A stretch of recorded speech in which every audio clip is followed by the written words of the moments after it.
Eh bien bonjour, bonjour à vous, bonjour aux participants, bienvenue aux 45 minutes chrono de l'Association du paiement. C'est notre 19e édition. Je suis Sophia Briouel et ce soir nous allons parler du paiement mobile, un usage en plein essor. Le téléphone est très utilisé par les Français et il est notamment utilisé comme moyen de paiement, entre autres pour pallier notamment au risque de contamination suite à la Covid et à la situation actuelle. Et finalement, on s'aperçoit peut-être, mais c'est vous qui allez nous le dire, Oussem, notre invité, est-ce que cela a stimulé les paiements dématérialisés?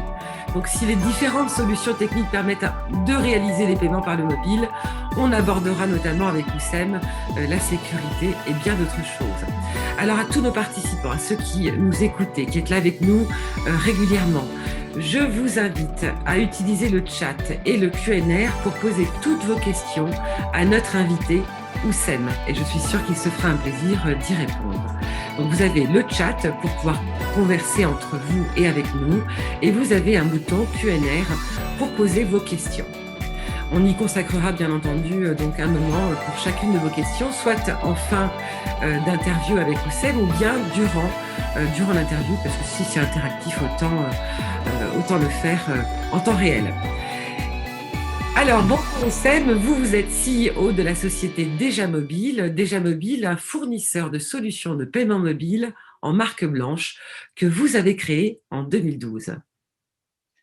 Oui, bonjour Sophia. Tout d'abord, merci à vous et merci à l'Association du paiement de m'avoir invité pour ce 45 minutes chrono. Je suis vraiment heureux d'échanger avec vous ce soir. Peut-être quelques mots sur Déjà Mobile rapidement pour commencer. Déjà Mobile, comme vous l'avez dit, est une société spécialisée dans la fourniture de solutions de transactions mobiles sécurisées au sens large et notamment de paiement en marque blanche. L'entreprise a été fondée en 2012 par trois cofondateurs issus du monde des télécommunications, du paiement mobile, de la sécurité. On a longtemps travaillé notamment dans le groupe Orange sur les activités NFC et paiement mobile. Et puis, depuis la création de Déjà Mobile, on a apporté nos solutions à tout l'écosystème bancaire, aussi bien côté émission pour des solutions de type wallet que côté acceptation plus récemment. Mais je pense qu'on va approfondir tous ces sujets pendant l'interview. Bien volontiers. Eh bien, merci à vous d'être là. Comment allez-vous d'abord, Oussem? Ça va, merci. Vous pouvez peut-être le voir, il y a une belle lumière derrière moi, donc il fait beau en Normandie, hein, Il malgré fait beau en ce Normandie. qu'on peut dire parfois. Il a fait beau tout le mois d'avril, donc tout va bien. Voilà. Eh bien, on est ravis. Alors, Oussem, donc, je vais vous poser la première question. J'aimerais savoir, parce que vous nous avez parlé de Déjà Mobile d'ores et déjà, mais j'aimerais vraiment connaître votre histoire et le voyage de Déjà Mobile au cœur des solutions de paiement mobile. Racontez-nous un peu l'histoire. Volontiers, volontiers. Comme je l'ai mentionné, l'entreprise a été créée par trois spécialistes du domaine du paiement mobile, de la sécurité, des technologies NFC en 2012. Avant, on a travaillé pendant quelques années au sein du groupe Orange, où on a lancé notamment des services comme Orange Money, qui est un service très connu dans les pays africains notamment, de mobile money, hein, des services précurseurs de ce type.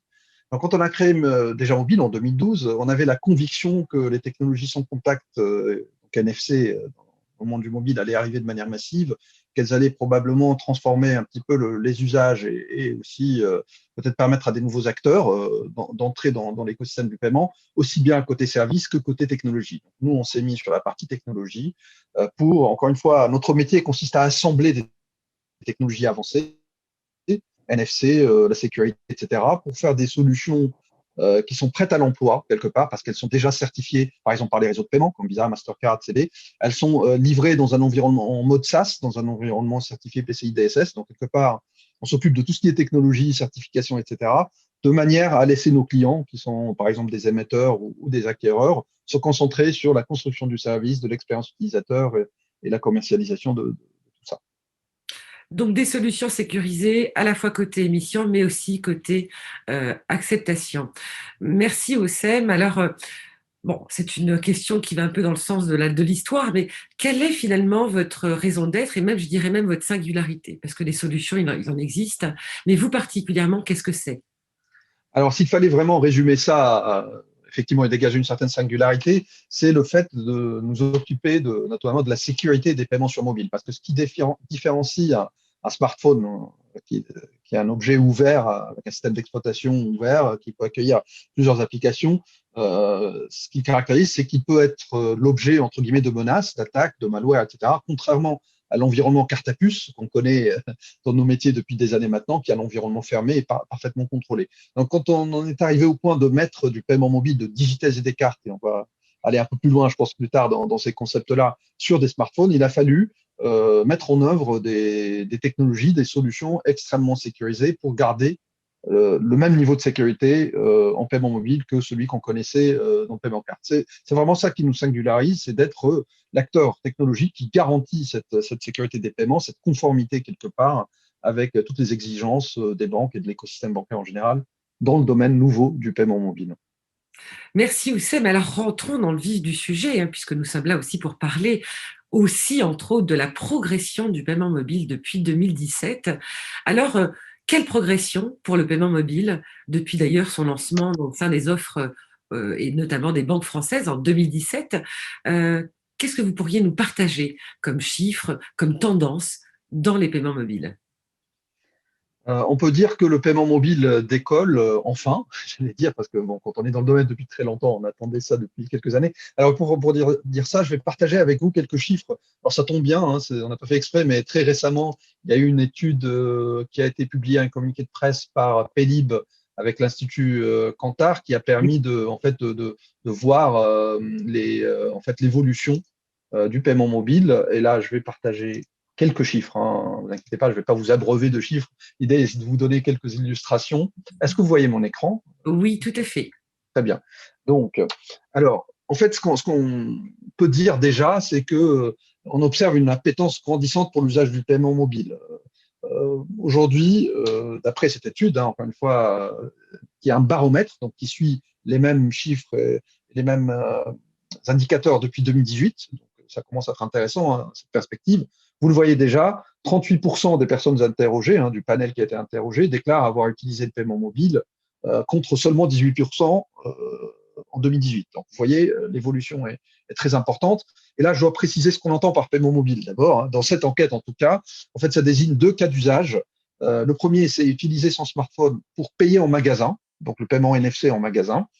Et le deuxième usage, c'est le paiement de personne à personne, le peer-to-peer, donc le fait d'envoyer de l'argent à une autre personne identifiée par son numéro de mobile.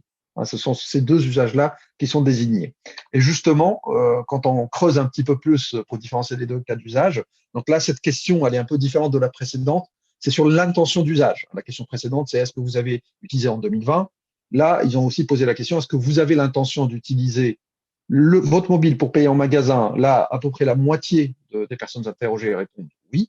Et la même question pour l'envoi d'argent, hein, de personne à personne. Là, ils sont 42% à répondre oui. Donc là, on peut dire quand même que ça commence à être vraiment significatif. Le paiement mobile rencontre finalement son marché, rencontre une certaine appétence. Alors, c'est dû à plusieurs facteurs qu'on va approfondir, donc je ne vais pas trop anticiper sur la suite de l'entretien, mais clairement, les faits sont là. Déjà, on peut les voir dans ces chiffres. Merci pour ces premiers chiffres. Alors, on le dit dans toutes nos chroniques, la crise, elle a agi un peu comme un accélérateur de la digitalisation. Est-ce qu'on peut dire que pour le paiement mobile particulièrement, est-ce que ça a permis de progresser de manière significative l'usage du paiement mobile auprès des commerçants, mais aussi auprès des consommateurs? Alors, je dirais que la réponse est oui, certainement, dans le sens où la crise donc sanitaire, hein, Covid-19, a permis clairement de mettre en avant, hein, parce qu'il y a eu une communication, il y a eu même une incitation hein, de tout l'écosystème, à la fois de l'écosystème bancaire, mais aussi même des autorités sanitaires, à utiliser le sans contact en général. Et ça s'est traduit dans les chiffres. Hein. Bon, je pense que vous les connaissez comme moi. Moi, je suis allé juste chercher des chiffres de carte bancaire hein, pour avoir la situation en France. Carte bancaire a déclaré qu'en 2020, la part des transactions effectuées en sans contact en magasin s'élevait à 47%, versus seulement un tiers en 2019. Donc ça, c'est un chiffre. On retrouve les mêmes statistiques si on regarde des études de Mastercard, Visa, etc. C'est pas seulement valable en France, c'est également valable, je dirais, de manière plus globale. Maintenant, moi, ce que je pense, c'est qu'il y avait quand même une tendance de fond. Hein. Il y a eu peut-être un phénomène d'accélération, un phénomène d'exposition, mais et pour illustrer ça, je reprends encore un chiffre hein, qui est intéressant. C'est que toujours, je reste sur CB, hein, le contexte français. En 2 ans, donc 2017-2019, le volume de transactions sans contact a été multiplié par 3. Certes, on démarrait très bas, mais quand même. Donc, il y avait déjà cette tendance de croissance forte Donc là, quelque part, on l'a accéléré. Alors, et ça a eu un effet. Donc là, on parle de sans contact en général, et principalement de sans contact à base de cartes, qui reste le moyen de paiement massif et principal. Mais ça a aussi joué en faveur du paiement mobile. Alors pourquoi? Pour au moins deux raisons. La première, c'est que certaines personnes ont découvert l'usage du paiement mobile à cette occasion-là, et quelque part s'y sont mis, voilà.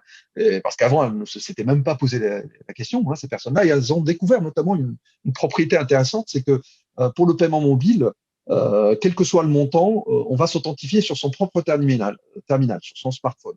Donc on n'aura plus jamais à toucher le TPE pour saisir son code PIN quand il faut s'authentifier. Donc voilà, dans ce contexte sanitaire, on nous disait attention, il ne faut pas toucher des surfaces, etc. Ça a sans doute joué. Et puis un deuxième élément probablement moins anecdotique, entre guillemets, c'est l'équipement des marchands.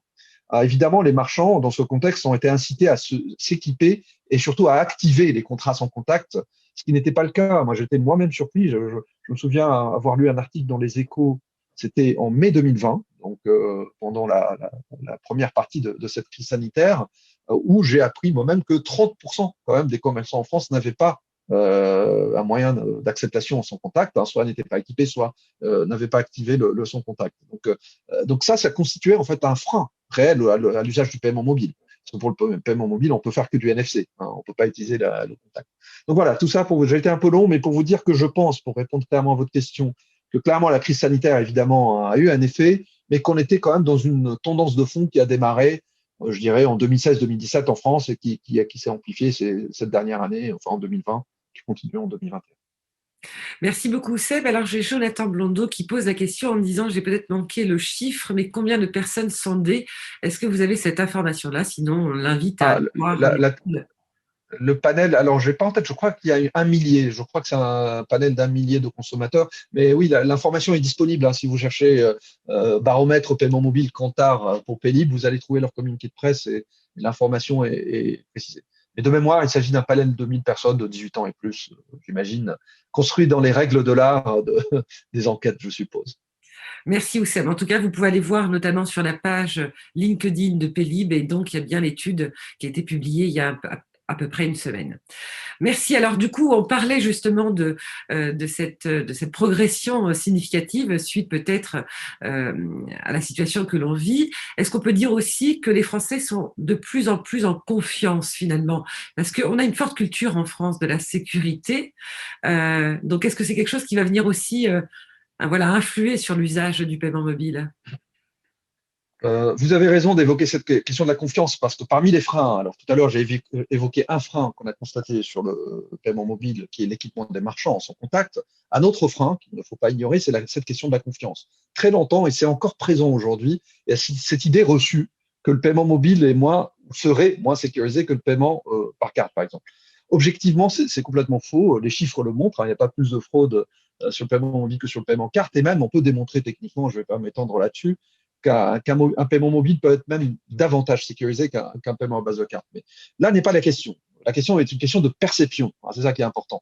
Et justement, on a de la chance, encore une fois, ce baromètre mesure cette question de la confiance. Donc, j'ai extrait l'indicateur et on constate quand même que ça s'améliore. Donc, aujourd'hui, le total, l'indicateur de confiance quand on interroge ce panel, est de 55%. Donc, on peut dire qu'enfin, la majorité fait confiance au paiement mobile. C'est déjà un fait intéressant. Et surtout, quand on creuse un petit peu, quand on zoome, quand on regarde notamment les tranches d'âge, on voit évidemment encore une différence. Là, je pense que vous l'imaginez déjà, les tranches d'âge des plus jeunes ont plus d'appétence à l'usage du mobile en général et du paiement mobile en particulier. Et donc, leur taux de confiance s'élève aujourd'hui à 76%, en forte augmentation par rapport au baromètre de l'année dernière. Mais on voit aussi que même pour les plus de 55 ans, la confiance aussi augmente. Voilà, donc quelque part, ce phénomène du paiement mobile probablement est en train de sortir de sa niche, entre guillemets. Il faut admettre que pendant de longues années, le paiement mobile a été encore une affaire d'un usage de niche, soit une affaire de digital natives, comme on dit, donc des précurseurs des usages numériques, notamment les populations les plus jeunes, et laisser à l'écart probablement une partie de la population, une sorte de fracture numérique. Alors là, on voit que ces frontières-là sont en train de s'estomper et que la confiance est en train de s'installer. Merci Oussem, la confiance s'installe. Alors, comme on a abordé la question de la sécurité, est-ce que vous pourriez un peu nous partager donc les mesures de sécurité pour justement faire face au risque de l'enrôlement d'une carte dans un smartphone? Parlez-nous de tokens, expliquez-nous peut-être parce qu'on a Ouais. des participants qui sont très hétéroclites. Donc, n'hésitez pas aussi à rentrer dans le détail. Pour les sachants, ils comprendront et pour les non-sachants, ils comprendront aussi. Bon, volontiers. Je vais effectivement parler un petit peu, on va dire, des technologies de sécurité. Alors, pour le paiement mobile, en fait, ou le paiement sur des objets connectés en général, hein, ça peut être avec une montre connectée, par exemple, on utilise ce qu'on appelle des tokens. Hein. C'est quelque chose qui a été défini par EMVCO, donc c'est standard, en 2014, un fameux white paper qui a été édité en mars-avril 2014, et qui décrit le fait que quand on veut digitaliser une carte de paiement existante, hein, une carte Visa, Mastercard, CB, sur un terminal numérique, hein, un mobile ou une montre connectée par exemple, on doit d'abord demander la création d'un token qui correspond à un profil de carte, au même sens que le profil de la carte initiale, mais dédié à l'usage sur ce mobile-là, sur ce terminal-là. Ça, c'est une première propriété. Donc, on ne va pas compromettre les données initiales de la carte en les installant entre guillemets, purement et simplement dans une application mobile. Donc ça, c'est un premier pilier de la sécurité. Ensuite, on va utiliser des clés de sécurité qui sont renouvelées de manière régulière et qui sont protégées dans une sorte, je vais utiliser une image, de coffre-fort numérique au sein de l'application mobile. C'est vraiment un élément fort. Hein. C'est que, en fait, il y a des technologies aujourd'hui qui permettent de protéger de manière logicielle ou en faisant appel à ce qu'on appelle un élément de sécurité sur le téléphone qui permettent de protéger ces clés de session, etc. Et d'ailleurs, ça fait l'objet de certification. Hein. Tout ce que je vous dis là doit passer par des laboratoires agréés, par Visa, Mastercard, CB, être certifié.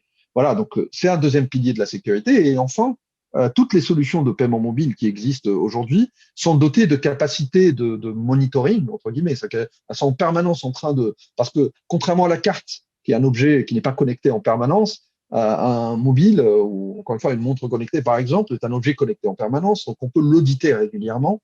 Donc les plateformes de paiement mobile auditent régulièrement l'état du mobile et sont capables de détecter une éventuelle dégradation de l'état de sécurité et agir à distance pour éventuellement bloquer le service ou faire ou déployer des contre-mesures particulières.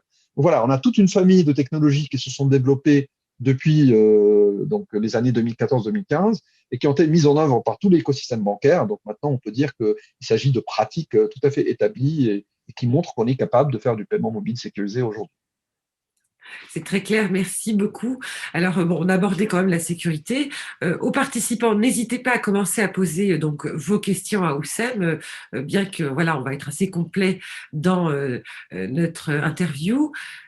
Oussem, revenons un peu à Déjà Mobile. Vous travaillez déjà pour des banques françaises, donc peut-être vous pouvez nous en parler, mais j'aimerais savoir si vous étendez vos offres ailleurs qu'en France, en Europe par exemple, ou dans d'autres continents comme l'Afrique, où justement c'est très très peu bancarisé.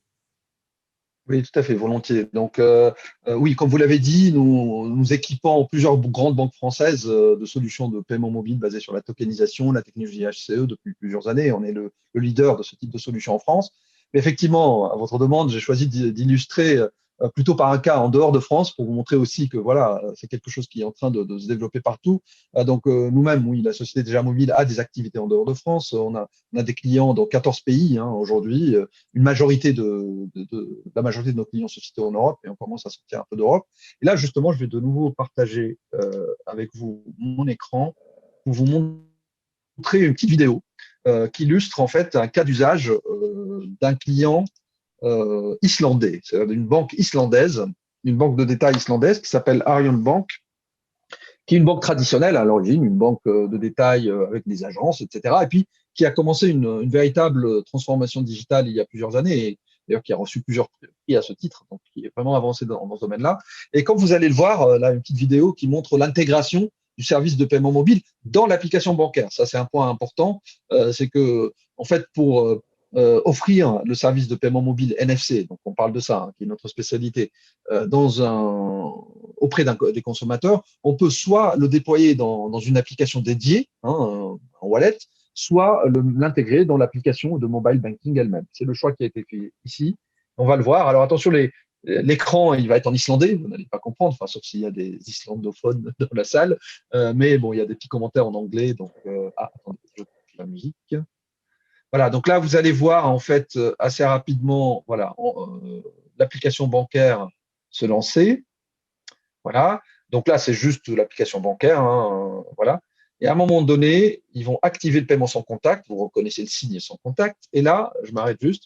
Comme on est dans l'application bancaire, donc le client a été identifié, il est reconnu, et on peut immédiatement détecter, enfin la banque sait qu'il a 3 cartes, en l'occurrence ici, qui sont rattachées à son compte. Donc on lui propose, s'il souhaite, digitaliser une ou plusieurs cartes dans cette application. Donc là, on va voir dans cet exemple qu'il va choisir la première carte. Voilà, donc il coche la case et dit voilà, je veux digitaliser cette carte. Voilà. Donc là, l'opération de tokenisation va se passer dans le back-office. Et enfin, une fois que cette opération est faite, il peut immédiatement commencer à payer.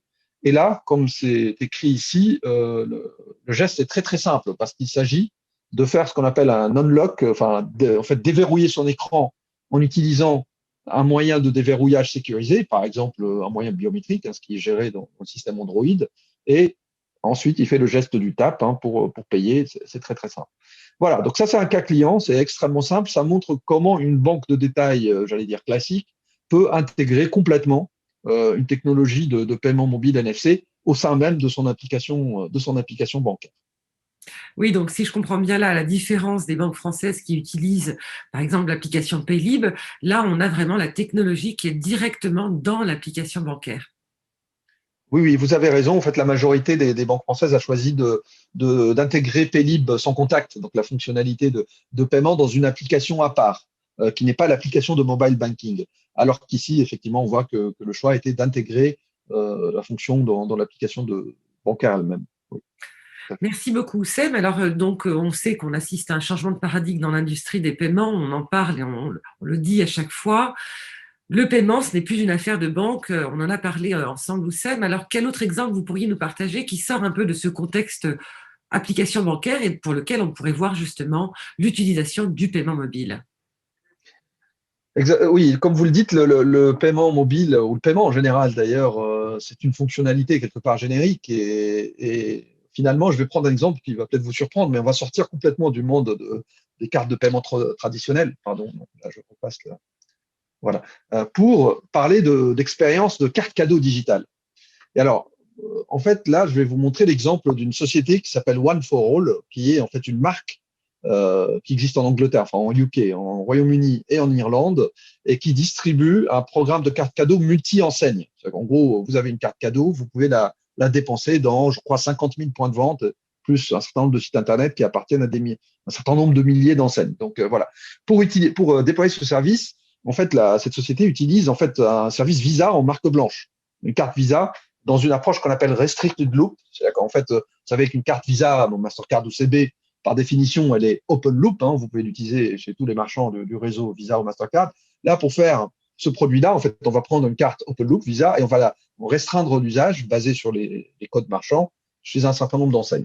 Donc, ce qu'on a fait avec ce client, c'est qu'on a réinventé l'expérience du gifting. Aujourd'hui, avant ce service, en fait, pour acheter une carte cadeau, il fallait se rendre dans un point de vente physique. Notamment, c'était distribué dans les bureaux de poste, prendre une carte physique, la recharger au guichet, et puis la remettre ou l'envoyer par courrier à la personne destinataire.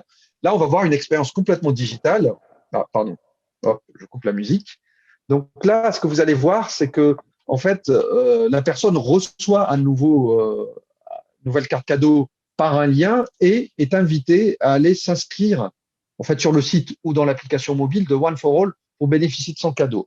Là, déjà, c'est un point intéressant que je voudrais commenter parce que c'est là où on voit que le paiement digital, c'est pas simplement remplacer ou transformer le paiement physique par carte en quelque chose de digital. En fait, on peut changer même le business model. Là, l'intérêt ici, c'est que les utilisateurs des cartes cadeaux physiques étaient complètement anonymes. Et One for All n'avait aucun moyen pour les atteindre en tant que prospect, pour leur proposer ses propres produits à l'avenir. Là, dans l'usage digital, il était naturel, il est naturel parce que le service est très utilisé, pour les clients qui reçoivent une carte, donc ils sont dans un environnement digital, d'aller s'inscrire, et de faire un opt-in, bien sûr, tout ça est fait dans les règles de l'art RGPD, pour s'inscrire et s'enrôler dans le système One for All.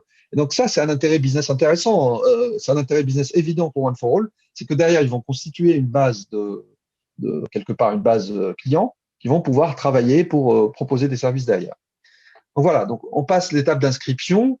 Une fois que notre utilisateur est inscrit, il va retrouver sa ou ses cartes cadeaux immédiatement dans son environnement, dans son espace, et il va pouvoir utiliser ces cartes aussi bien pour le paiement NFC, in-store, donc là voilà, c'est ce qui est dit ici. Donc il peut utiliser soit le wallet One for All, donc l'application One for All dans le monde Android, parce que là on peut implémenter le paiement NFC dans l'application de l'émetteur lui-même, soit dans l'environnement Apple, utiliser Apple Pay, puisqu'il y a une fonctionnalité qui permet d'envoyer la carte depuis l'application One for All vers Apple Pay. Voilà. Donc, et bien sûr, il peut également faire du paiement en ligne, puisqu'il y a une fonctionnalité qui permet de révéler en fait, les données cartes, les données tokens en l'occurrence, le PAN, la date d'expiration, le CVC, de manière à pouvoir faire un paiement en ligne dans le réseau de e-commerçants qui acceptent cette carte cadeau. Voilà, donc juste pour résumer un petit peu, c'est qu'on voit là des acteurs, effectivement un acteur non bancaire qui, grâce à ces technologies numériques, peut proposer des services voilà, beaucoup plus avancés, sophistiqués que son, je dirais, business initial. Ce qu'on voit aussi là, bon, je ne vais pas multiplier les exemples, mais on voit aussi des acteurs, par exemple, je peux citer Stockcard, qui est un wallet que vous connaissez peut-être, qui est à l'origine le wallet leader pour la dématérialisation des cartes de fidélité, qui a plus de 60 millions d'utilisateurs dans le monde, qui travaille également avec Déjà Mobile et qui est maintenant émetteur d'une carte également de paiement qu'il émet dans 5 pays, incluant la France. En France, il a démarré plutôt de manière très progressive. Et là, voilà, c'est cette tendance à avoir des nouveaux acteurs qui construisent peut-être ce qu'on pourrait appeler des super apps, en tout cas des apps qui combinent plusieurs cas d'usage, dont le paiement numérique. Et c'est vraiment une tendance très, très, très, très forte en ce moment. Merci beaucoup. C'est vraiment très intéressant ce cas d'usage autour de la carte cadeau multi-enseigne avec la notion justement de restrict loop. Alors, nous avons pas mal de questions et je pense qu'on va les traiter maintenant. On reviendra bien sûr sur les questions que j'ai à vous poser. Et puis, de toute façon, il y a certaines questions qui vont être similaires. Alors, je vous pose la première parce que ça a trait avec ce qu'on a dit juste avant. Alors, je crois qu'il y a une question autour de la sécurité. Bon, je vais commencer par la première, c'est Luis Allende. Alors, je suis désolée si j'écorche votre prénom ou votre nom. Y a-t-il un problème d'accès au paiement sans contact de l'écosystème iOS d'Apple? Bon, Oui. c'est une question qu'on avait éventuellement envisagée. Qu'est-ce que vous pourriez nous dire, Oussem, à ce sujet? Oui, oui, bien sûr, c'est un vrai problème, j'allais dire. Donc, l'accès à la fonctionnalité qu'on appelle émulation de carte, donc, qui permet de faire des transactions en mobile sécurisées, notamment du paiement, est fermé dans le monde iOS. Seule l'application Apple Pay peut avoir cet accès-là, ce qui pose problème, parce qu'évidemment, si un émetteur ne souhaite pas adhérer aux conditions d'Apple, qui sont des conditions bien figées pour mettre sa carte dans Apple Pay, bah, il est coincé. Donc, ça a été considéré par certains acteurs comme un frein au développement de certains services, voire comme une position anti-concurrentielle. Je n'ai pas commenté ça, même si j'ai co-signé d'ailleurs un papier qui défend ce point de vue. Tout ce que je peux dire objectivement, c'est qu'actuellement, il y a des enquêtes à ce sujet au niveau européen et que probablement, on va voir les choses évoluer dans les prochaines années. Mais clairement, le problème est bien connu maintenant et est plutôt perçu comme un frein. Merci beaucoup, Sam. Oui, c'est attrait effectivement à des questions de souveraineté numérique et donc pan-européenne. Merci en tout cas pour cette première réponse. J'ai d'autres questions. On va les traiter maintenant si vous êtes d'accord, Oussem. Quel est votre business model? Vous chargez des frais de licence et de maintenance ou des fees sur les transactions? C'est une question de Philippe Tissot. Très bien. Donc là, j'ai parlé alors là, des solutions de paiement mobile côté émission. Plus tard, on va aborder le sujet aussi acceptation, où le business model est différent. Sur la partie émission, on va être plutôt sur des fees par carte digitale, qu'on appelle token. Parce que, en fait, l'activité, le rôle de notre plateforme, c'est d'émettre des cartes digitales. Donc, il n'y a pas de notion de transaction, de fee par transaction, mais ça dépend quand même du volume de cartes qui sont gérées dans notre système. Après, on va parler un peu plus tard de l'autre solution qui est côté acceptation, où là, effectivement, on a une notion de fee par transaction, mais je ne vais pas tout mélanger avant de parler de cette solution. Très bien. Une question de Sofiane Moupsit. Un état des lieux de l'avancement de la mise en place du SRC, Secure Remote Commerce, sur le territoire français? Alors là, je n'ai pas forcément tous les éléments là-dessus, mais ce que je sais de manière, dans le sens où j'ai pas d'éléments factuels, vraiment, je peux pas vous dire, ça concerne tant de marchands, mais je sais que c'est pas encore très développé, hein. C'est un concept SRC, pour ceux qui ne connaissent pas. C'est un concept très intéressant qui permet de faciliter le checkout, le paiement sur des sites de e-commerce en enrôlant de manière très simple, en utilisant un service Mastercard ou Visa. Peut-être que demain CB proposera la même chose, pour faire de la tokenisation pour le compte du marchand, en fait. En gros, quand vous passez sur le site la première fois, vous payez avec votre carte, elle est mémorisée, mais en fait, quand je dis elle est mémorisée par le réseau de paiement et non pas par le commerçant. Donc, ça enlève cette charge de PCI DSS sur le marchand. Et quand vous revenez, vous faites le checkout de manière beaucoup plus simple parce que votre token est réutilisé. Alors, c'est quelque chose qui commence à se développer. À ma connaissance, c'est pas encore très largement déployé chez les e-commerçants en France, en tout cas. Très bien. Comme vous avez abordé la question tout à l'heure de la certification, j'ai une question de Jonathan Blondeau. Avez-vous déjà en France des solutions mobiles déployées chez des commerçants?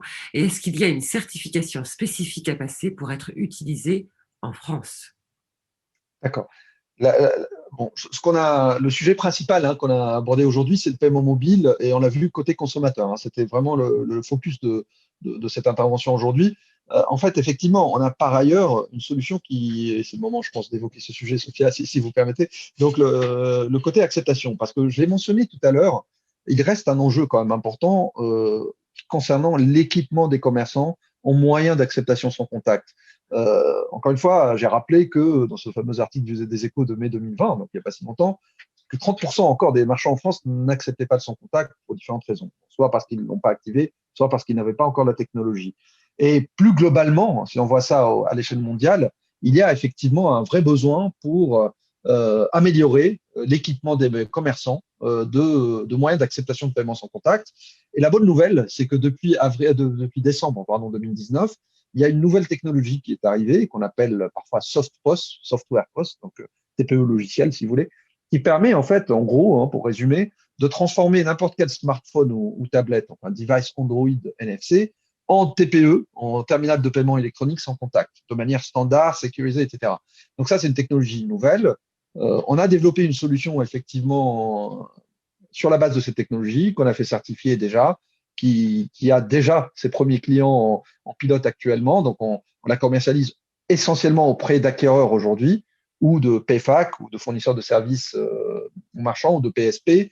Et là, bon, c'est public, hein, il y a le premier pilote qui a démarré récemment avec le Crédit Agricole. Hein, donc, ça a été communiqué il y a 3 semaines, je crois.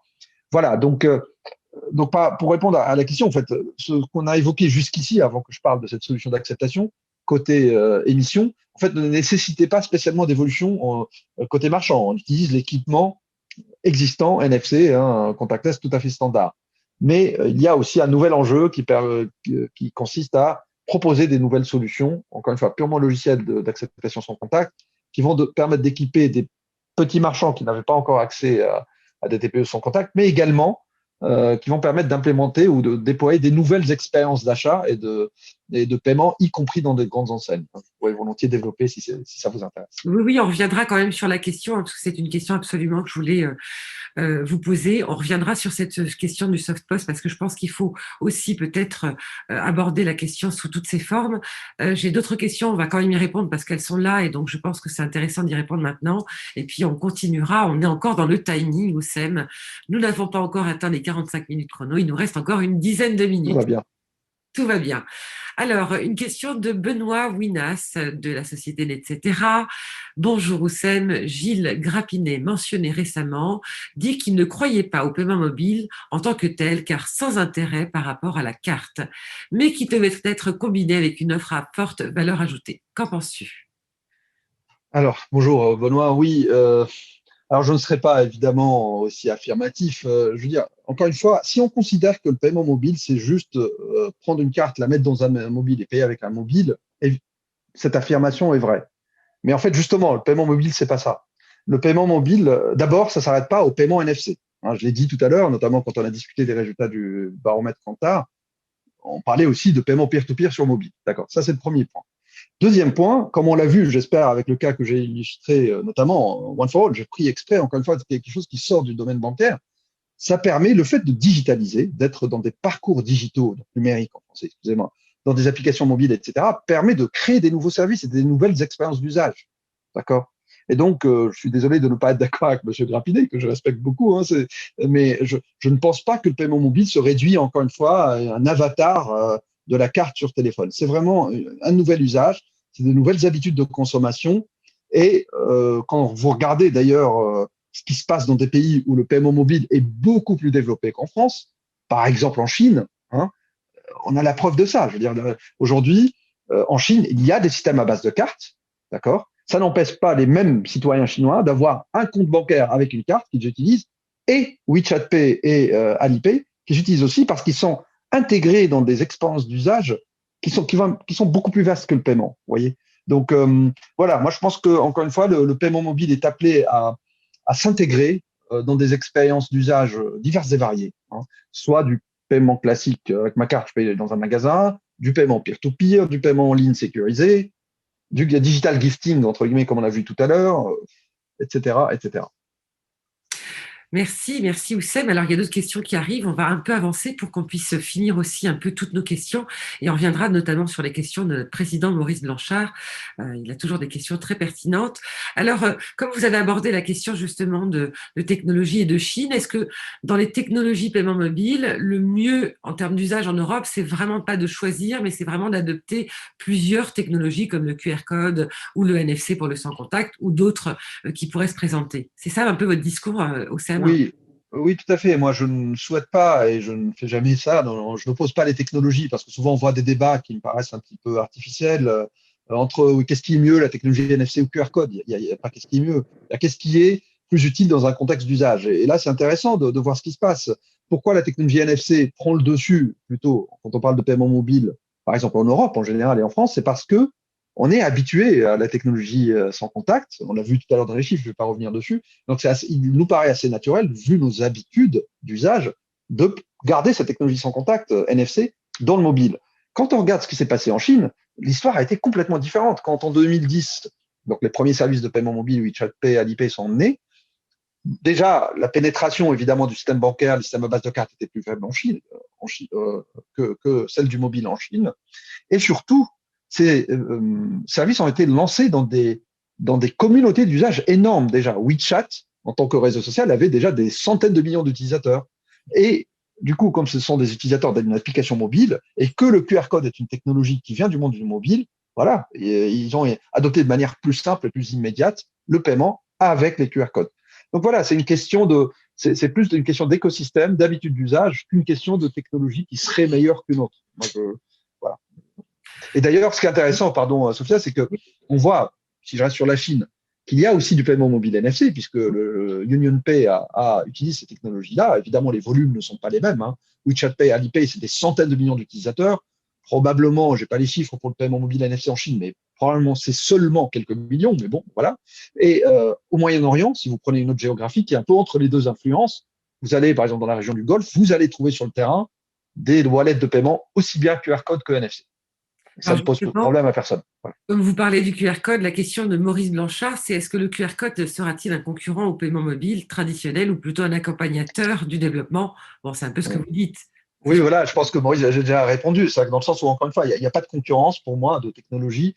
Il y a plutôt des différentes possibilités en fonction, encore une fois, de tout ce que je viens de dire, écosystème, habitude d'usage, et que tout ça se favorise mutuellement. À mon avis, ce qui est important, encore une fois, c'est qu'on réussisse à proposer des expériences de paiement numérique qui soient utiles, intégrées dans des parcours numériques bien conçus. C'est ça qui est important. Et si si le NFC est la bonne technologie pour le faire, bah, tant mieux. Si c'est QR code, il faut faire avec le QR code. Je veux dire, c'est pas une question de supériorité d'une technologie par rapport à l'autre.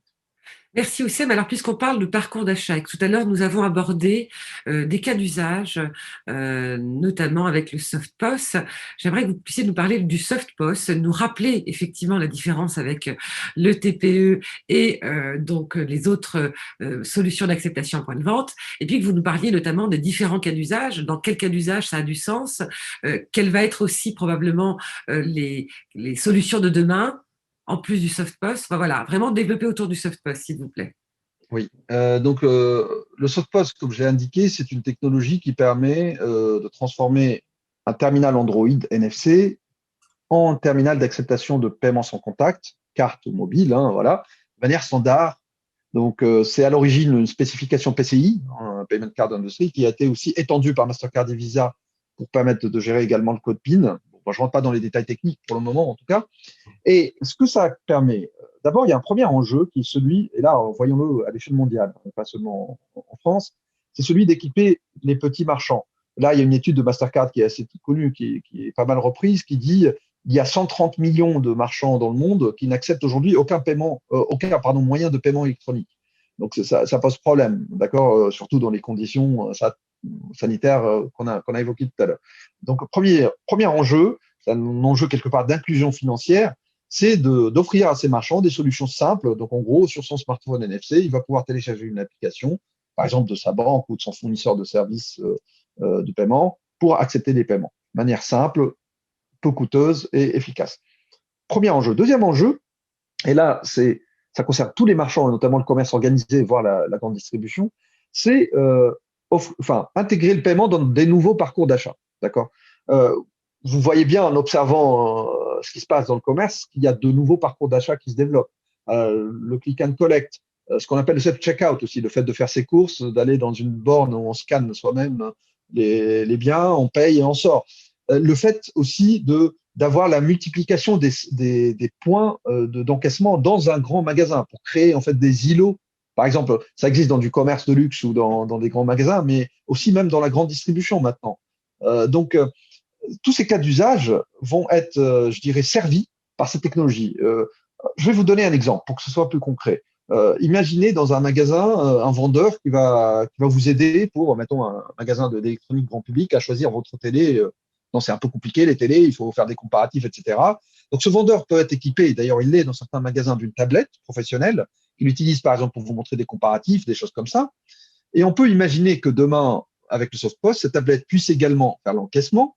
Et là, vous voyez l'intérêt, à la fois pour le consommateur de faire un parcours plus rapide. Une fois que je me suis décidé en rayon, je paye. Je n'ai pas à repasser par la caisse qui est à l'autre bout du magasin, éventuellement faire 10 minutes, un quart d'heure de file d'attente pour payer. Premier avantage, donc parcours consommateur plus fluide.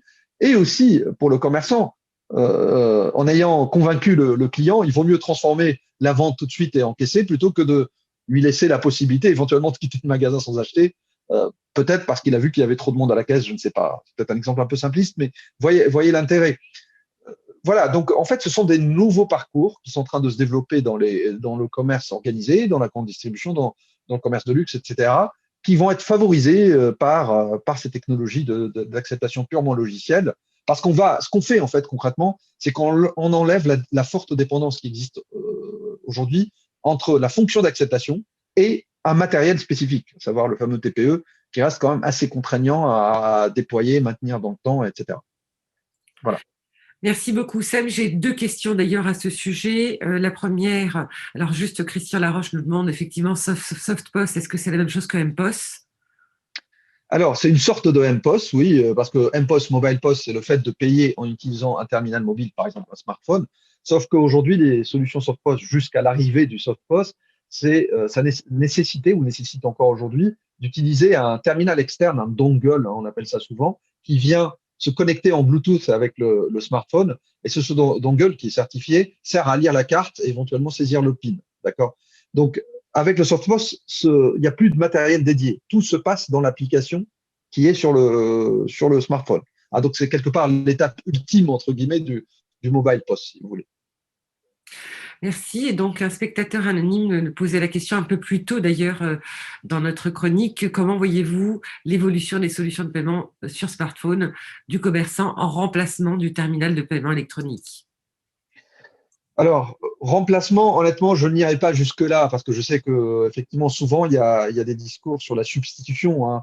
Bon, je ne vais pas enfoncer des portes ouvertes en disant, par exemple, que la carte n'a pas tué le cash, ni complètement le chèque, même si ça va finir par arriver. Donc, effectivement, je peux dire déjà aujourd'hui que je ne vois pas non plus un remplacement massif des terminaux de paiement par des solutions logicielles. Donc, les deux choses vont cohabiter. Après, en revanche, notre conviction, et là, je parle plus de la conviction de Déjà Mobile, donc on verra ce que l'avenir nous réserve, mais c'est que cette technologie va avoir un niveau de diffusion inédit parce que, encore une fois, elle a une flexibilité. Il sera beaucoup plus facile de déployer 1 million de soft-POS qu'1 million de terminaux physiques, de toute façon. Voilà, c'est évident. Et donc, son potentiel de diffusion et de croissance, certainement, est très, très fort. Donc, probablement, elle va gagner des parts de marché, peut-être au détriment des terminaux physiques, ça on verra dans les prochaines années. Mais avant de le faire au détriment, je pense qu'elle va le faire surtout, comme je l'ai dit, pour inclure des marchands qui sont à l'écart aujourd'hui. Donc déjà, ça, c'est de l'équipement. Et pour créer des nouveaux parcours d'achat en complément de ce qui existe. Encore une fois, le parcours d'achat du vendeur que j'ai décrit tout à l'heure, il ne va pas remplacer la ligne de caisse. Vous voyez, la ligne de caisse, ce sera toujours là avec ses TPE et il y aura des parcours d'achat en plus avec des nouveaux équipements. Voilà, donc tout ça va cohabiter. Puis on verra, on fera une chronique dans 10 ans pour voir ce qu'il en est advenu en termes de parcours des marchands. J'espère qu'on n'attendra pas 10 ans. Non, mais. Ouais. Alors, une question quand même sur les soft-POS de David Grava. Il pose la question, est-ce que c'est limité aux 50 € du sans contact? Non. Justement, c'est l'intérêt de. En fait, aujourd'hui, pour être très précis, si je parle à des spécialistes, il y a une spécification PCI-SIPOC, effectivement, qui n'inclut pas la gestion du PIN. En fait, on attend une nouvelle version de cette spécification qui va arriver en début d'année prochaine, qui va inclure la gestion du PIN. En attendant, Visa et Mastercard et d'autres schemes aussi ont fait une espèce d'extension de cette spécification qui inclut l'utilisation du PIN pour permettre justement de payer des montants supérieurs à 50 €. Enfin, voilà. Et nous, chez Déjà Mobile, on a justement implémenté cette fonctionnalité pour permettre de déployer des cas d'usage. On ne peut pas dire aux marchands, avec cette technologie, vous pouvez uniquement accepter des paiements inférieurs à 50 €. Ça, c'est pas acceptable. Donc voilà, on a intégré la gestion du PIN de manière à permettre l'acceptation des paiements, quel que soit leur montant. Je rappelle que quand on utilise aussi son téléphone mobile pour payer, on n'a pas besoin de saisir le PIN sur le terminal du marchand. Hein. Encore une fois, on s'authentifie sur son smartphone. Donc ça aussi, c'est l'avantage du paiement mobile côté émission, hein, que j'ai évoqué rapidement tout à l'heure. Super. Alors, ce que je vous propose, c'est que on puisse répondre peut-être à la question de Maurice Blanchard et puis qu'on se laisse encore 1 ou 2 minutes parce qu'il y a d'autres questions qui arrivent. Est-ce que vous êtes prêt à y répondre, Oussem? Oui, bien sûr. Questions. Oui, je peux. Alors, avant de poser la question de Maurice Blanchard, je vais quand même poser la question sur… c'est un spectateur anonyme qui pose la question. Alors, une opinion sur le BIOD, qui est donc le Bring Your Own Device, moyen de paiement pour le client, une alternative au POS. Quel futur pour cette techno? Alors, oui, cette question rejoint un peu la précédente, dans le sens où, alternative, dans le sens, c'est un choix supplémentaire, oui, il y aura une alternative entre prendre un POS physique ou prendre un soft POS, oui, certainement. Après, encore une fois, je ne sais pas s'il y aura un phénomène de substitution massive. Je ne crois pas. Personnellement, je ne crois pas trop au phénomène de substitution massive. Les usages sont toujours progressifs. On a rarement vu, encore une fois, dans notre domaine en particulier, une nouvelle technologie venir complètement détruire l'ancienne en peu de temps. Hein.